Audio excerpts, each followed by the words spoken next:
नमस्कार साथियों, आप सभी का स्वागत है अंजलि ट्यूशन क्लासेस में। आज हमारा डे 5 है और चैप्टर 5 है अर्थमेट्रिक प्रोग्रेशन। ठीक है, जिसको हम लोग बोलते हैं समांतर श्रेणी।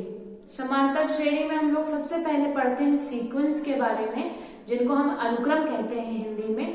अनुक्रम किसी भी प्रकार के हो सकते हैं, वो किसी एक विशेष गुण से जुड़े हो सकते हैं, उसको हम बोलते हैं स्पेसिफिक रूल।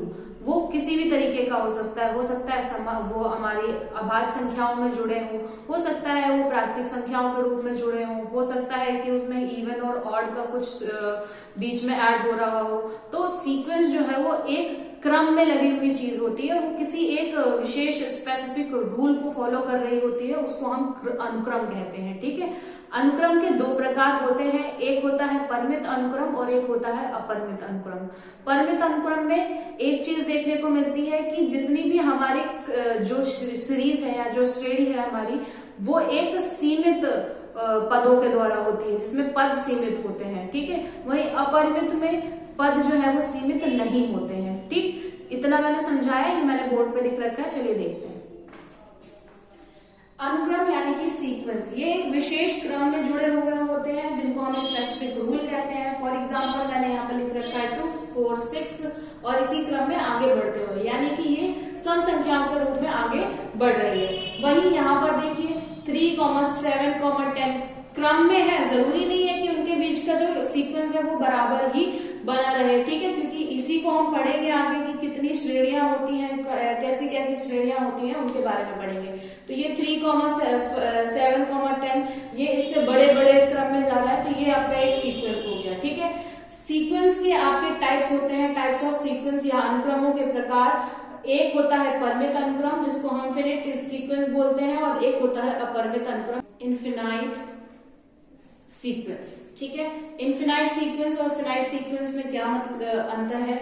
फिनाइट सीक्वेंस बेटा वे सीक्वेंस जिनमें आपका जो भी सीक्वेंस दिया है उसका एक लास्ट पद आपको पता हो, यानी कि वो कहाँ तक है, कितने पद हैं, ये चीज हमें पता हो, तब हम उनको बोलते हैं फिनिट सीक्वेंस यानी कि परिमित अनुक्रम। ठीक, जैसे कि यहाँ पर मैंने एग्जांपल में लिख रखा है 1, 2, 3, 4, 5 20 तक।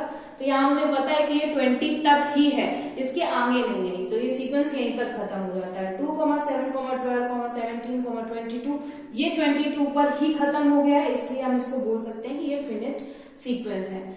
इनफिनिट सीक्वेंस क्या होते हैं बेटा? ऐसे सीक्वेंस जिनका हमें सीक्वेंस का लास्ट पद नहीं पता है, जो कि कह सकते हैं कि असीमित रूप से दिए गए हैं।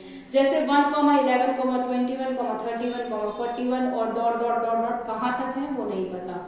2, 8, 32 डैश डैश डैश कहाँ तक है ये नहीं पता। तो यानी जहां पदों की संख्या नहीं पता होगी हम उनको बोलेंगे अपरिमित अनुक्रम, और जहां पर हमें पदों की संख्या पता है, आखिरी पद पता है, उनको हम बोलेंगे फिनिट अनुक्रम यानी कि परिमित अनुक्रम। ठीक है, अनुक्रम के बारे में इतना है। इसके बाद में हम लोग पढ़ते हैं सीरीज के बारे में, यानी कि श्रेणी के बारे में। तो अभी हमने पढ़ा अनुक्रम के बारे में, अब हम पढ़ेंगे श्रेणी के बारे में कि श्रेणी क्या होती है। बेटा श्रेणी अनुक्रम के पदों के बीच में प्लस या फिर माइनस का प्रयोग करने पर हमें श्रेणी प्राप्त होती है, जैसे कि 2 + 4 + 6 plus dot dot dot plus 30, 1 + 3 + 5 plus dot dot dot dot. ठीक है, तो जहां पर हमें पद निश्चित होते हैं उनको हम परिमित श्रेणी कहते हैं, और जहां पर पद अनिश्चित होते हैं वो अपरिमित श्रेणी कहते हैं। अभी हमने पहले पढ़ा। ठीक, श्रेणियों के प्रकार क्या होते हैं बेटा? श्रेणियां 3 प्रकार की होती हैं, आप याद रखिएगा।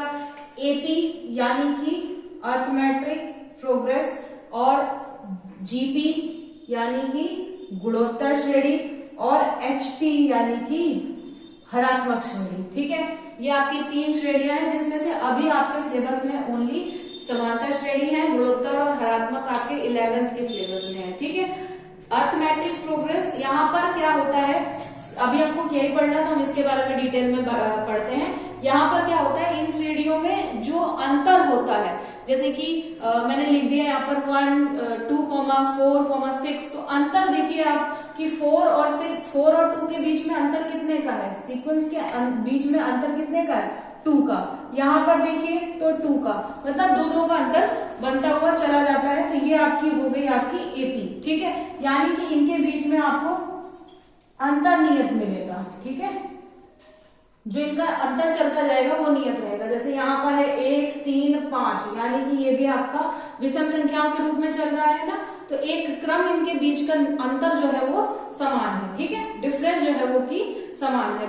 तो जैसा कि मैंने अभी आपको बताया कि सिर्फ आपके सिलेबस में एपी ही है और आपको एपी ही अच्छे से पढ़नी है, तो एपी का nवा पद ज्ञात करने के लिए क्या करते हैं, एपी के n पदों का योगफल ज्ञात करने के लिए क्या करते हैं, चैप्टर में यकीन मानिए सिर्फ और सिर्फ 3 ही फॉर्मूले हैं और इन 3 ही फॉर्मूले से पूरा चैप्टर लग जाएगा। इससे सरल और क्या ही होगा, सब कुछ आपके सामने इसमें रखा मिलता है, आपको बस मान रखने होते हैं और सवाल को सॉल्व करना होता है। देखिए कितने फॉर्मूले हैं और कौन कौन से फॉर्मूले हैं, मैंने बोर्ड पे लिख रखे, देखिए यहाँ पर क्या है, एपी में n पद ज्ञात करने के लिए महत्वपूर्ण सूत्र मैंने लिख रखा है हेडिंग, लेकिन यहाँ पर आपको ध्यान देना है कि एपी जब भी हमारी लिखी होती है तो वो इस क्रम में लिखी होती है, यानी कि ए होता है, फिर इसी में आपका जो अंतर होता है, सारांतर मैंने लिख रखा है डी, जो एपी के बीच का गैप होता है जो कि हमें अंतर से मिलता है।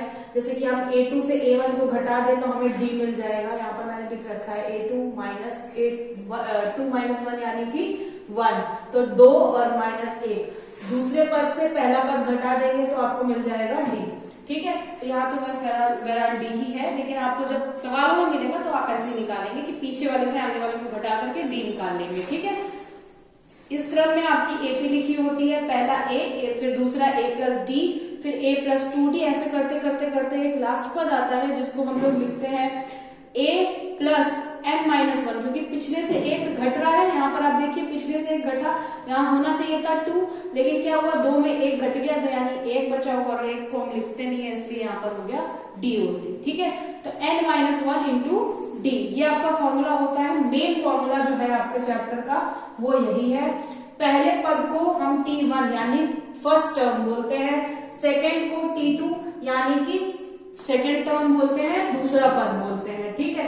और इसको हमने थर्ड वाले को लिखा है T3 यानी कि तीसरा पद। इस तरीके से चलते चलते पद श्रेणी का आखिरी पद हमारा Tn है, यानी कि लास्ट पद, आखिरी पद, ठीक, जिसको हम लोग कई बार एल कर करके भी नोट करते हैं, जैसे कि मैंने यहाँ पर फॉर्मूले में एल लिख रखा है, तो ये आपका Tn ही है, ठीक। प्रथम पद यानी कि ए, जो भी हमारे यहाँ लिखा होता है उसको हम ए बोलते हैं। सारांतर अभी मैंने आपको बताया कि पिछली संख्या से घटा करके निकालते हैं, जैसे कि मैंने यहाँ पर 2 रखा और यहाँ पे मैं 2 रखूंगी तो 2 - 1 यानी 1, तो T2 से T1 माइनस हो जाएगा तो डी निकल आएगा, ठीक। मेन फॉर्मूला हो गया ये वाला आप सब जगह रख करके इसके आंसर निकाल सकते हैं, ठीक। अगर आपसे पूछ दिया जाए कि n पदों का योगफल ज्ञात कीजिए, यानी कह दिए कि 8 के गुणज के आगे के 15 पदों का योगफल ज्ञात कीजिए, तो 8 के गुणज क्या होते हैं, 8 फिर 16 फिर 24, ठीक है। तो अंतर कितना है, 8 का अंतर है।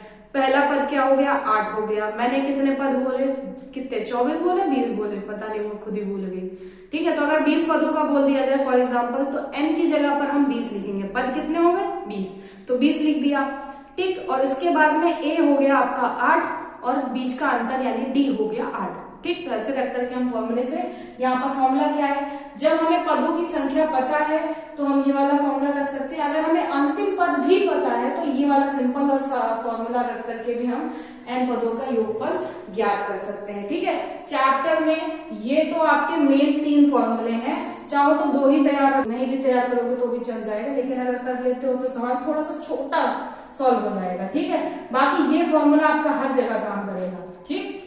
तो ये 2-3 फॉर्मूले हैं जो पूरे चैप्टर भर में आपके लगेंगे।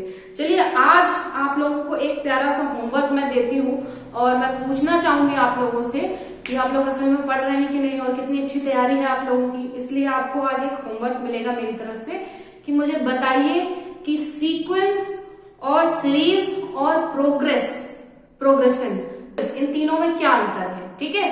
मैं फिर से बोल दे रही हूँ, सीक्वेंस, सीरीज और प्रोग्रेशन, तीनों में क्या अंतर है। कमेंट सेक्शन में कमेंट जरूर कीजिएगा ताकि मुझे पता चले कि आप लोगों की तैयारी कितनी सीरियसली हो रही है और आप कितने अच्छे से पढ़ रहे हैं, ठीक है। इसी के साथ में अपनी क्लास को आज खत्म करते हैं। अगर क्लास अच्छी लगी तो please like, share and subscribe और कमेंट सेक्शन में अपना होमवर्क देना मत भूलना।